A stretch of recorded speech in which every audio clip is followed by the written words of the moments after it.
Hello everyone, welcome to our channel. వాతావరణ పరిస్థితులు ఏంటి, అత్యధికంగా వర్షాలు ఏ జిల్లాలో నమోదవుతాయి తెలుసుకునే ముందు మీరు ఇంకా మన ఛానల్ని సబ్స్క్రైబ్ చేయనట్లయితే వెంటనే సబ్స్క్రైబ్ చేయండి. నైరుతి ఋతుపవనాలు తెలుగు రాష్ట్రాల వ్యాప్తంగా విస్తరించాయి. దీంతో రానున్నటువంటి 24 గంటల్లో భారీ వర్షాలు కురుస్తాయని హైదరాబాద్, అమరావతి వాతావరణ కేంద్రం వెల్లడించింది. జిల్లాల వారీగా, ప్రాంతాల వారీగా కనుక చూసుకున్నట్లయితే ప్రస్తుతానికి అల్పపీడన ద్రోణి కూడా ఉత్తరాంధ్ర జిల్లాలకి విస్తరించడంతో విశాఖ, విజయనగరం, తూర్పుగోదావరి, పశ్చిమ గోదావరి, శ్రీకాకుళం జిల్లాల్లో భారీ వర్షాలు కురుస్తాయని వాతావరణ కేంద్రం వెల్లడించింది.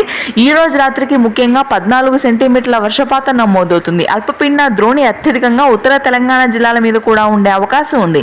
ఉత్తర తెలంగాణ జిల్లాలోని నిజామాబాద్, ఆదిలాబాద్, ఖమ్మం ప్రాంతాల్లో మోస్తరు వర్షాలు నమోదవుతాయి. హైదరాబాద్ లో మాత్రం పొడి వాతావరణం కొనసాగుతుంది. దక్షిణ తెలంగాణ జిల్లాల్లో మాత్రం ఆకాశం మేఘావృతమై చిరుజల్లులు నమోదవుతాయి.